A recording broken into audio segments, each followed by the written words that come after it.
The morning light spills over the hills of Umbria. Dew shimmers on the grass. Birds sing unseen in the trees, and the wind carries a scent of olive and earth. In that quiet harmony, the world feels whole, as if every leaf and stone whispers the same word: peace.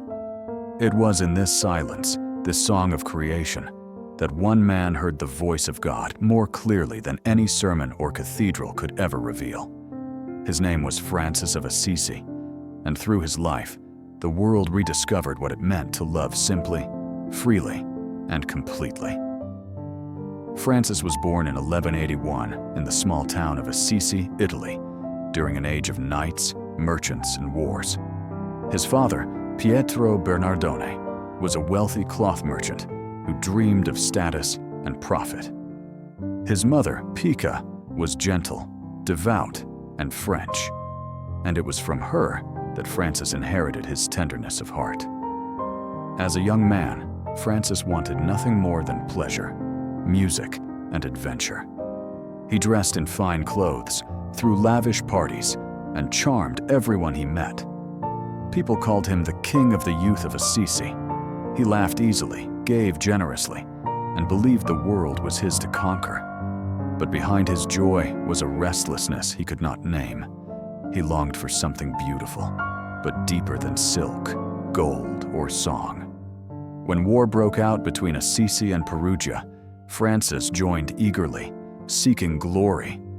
Instead, he found captivity. Imprisoned for a year, feverish and alone, he began to see life differently. What is it all for? He asked himself. When he was released, he tried to return to his old ways, but something had changed. The laughter no longer filled the emptiness inside him. One night, he dreamt that his house was filled with weapons and armor marked with a cross. A voice told him, "Francis, the time has come for you to serve the master, not the man." He thought it meant he was destined to become a great knight. But when he set out for another battle, he fell ill and turned back. On the road home, he heard again the same voice. "Francis, who can do more for you, the Lord or the servant?" Francis answered, "The Lord." The voice replied, "Then why serve the servant?" It was the beginning of his transformation. Soon after, while praying in the ruined church of San Damiano, he felt the crucified Christ speak to him. "Francis, rebuild my church, which, as you see, is falling into ruin." Francis took the words literally.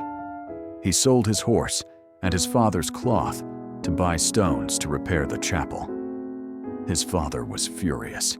When Francis refused to return the money, his father dragged him before the bishop. There, in the town square, surrounded by the people of Assisi, Francis did something shocking. He stripped off his clothes, handed them back to his father, and said, "Until now, I have called you Father on earth. From now on, I can say with confidence, Our Father, who art in heaven." Naked and trembling, he stood before the crowd, free. The bishop covered him with his cloak. From that day forward, Francis owned nothing. He wore a rough tunic tied with a rope. He begged for food. He slept under the stars. But his poverty was not despair, it was liberation. He discovered that when you have nothing, you have everything, because you are open to God. He began preaching in the streets about peace, love, and repentance. People laughed at him at first, but there was something irresistible in his joy. His voice was soft but strong. He did not condemn, he invited. "The world is beautiful," he said, "because it reflects the face of God." Slowly, others joined him. Men who wanted to live as he did, simply and freely, with no possessions except love. They called themselves Friars Minor, the Lesser Brothers. Francis and his companions wandered the countryside, singing hymns, repairing chapels, and caring for lepers, the most despised people of their time. Francis would kiss their wounds, calling them my brothers in suffering." Once, a leper he embraced vanished, leaving behind only the scent of heaven. It was then Francis knew that in loving the least, he had touched Christ himself. His love for creation was not sentimental, it was spiritual. He saw all creatures as his family.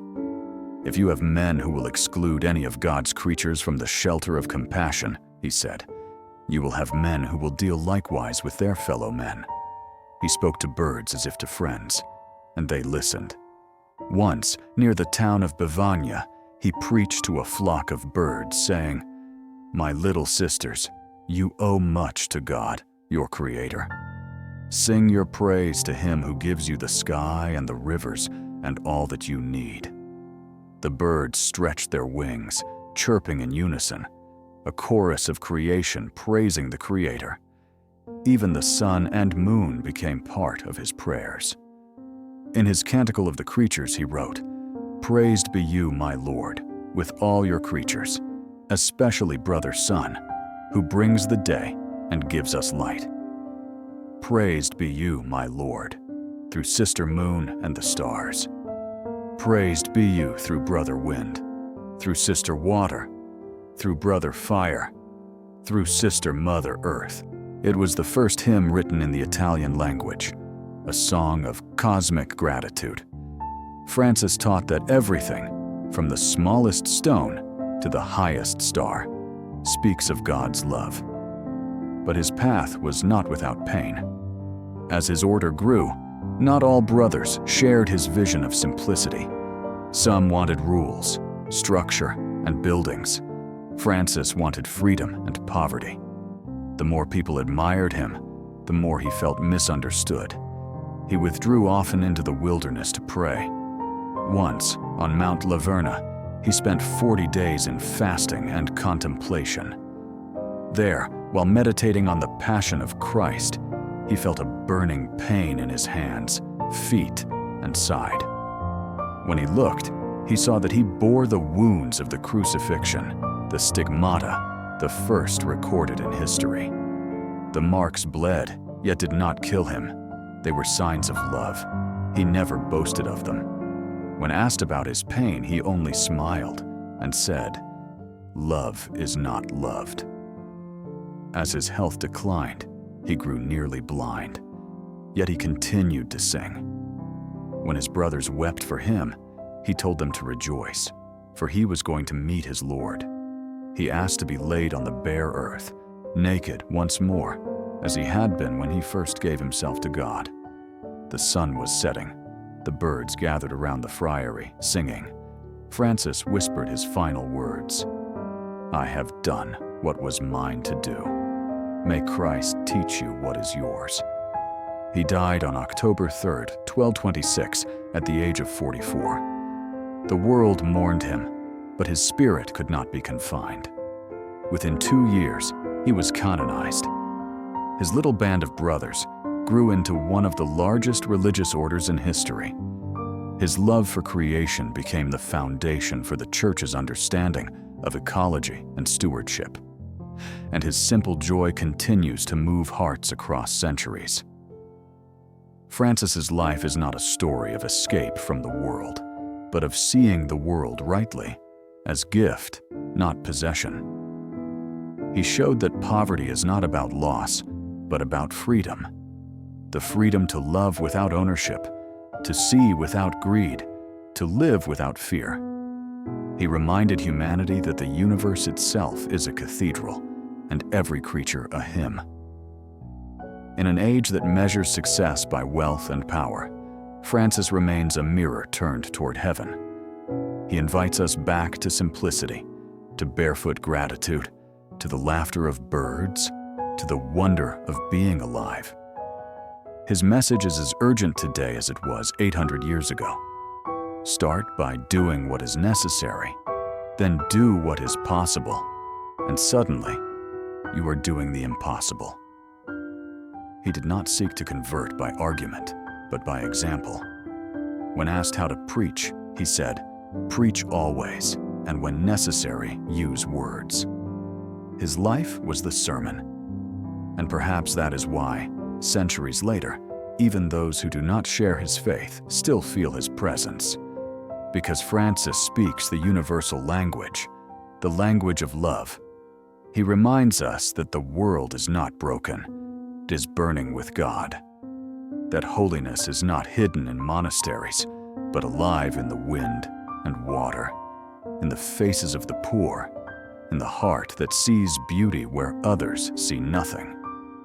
He is called the man who spoke with God through creation. But perhaps it's more true to say that creation spoke with God through him.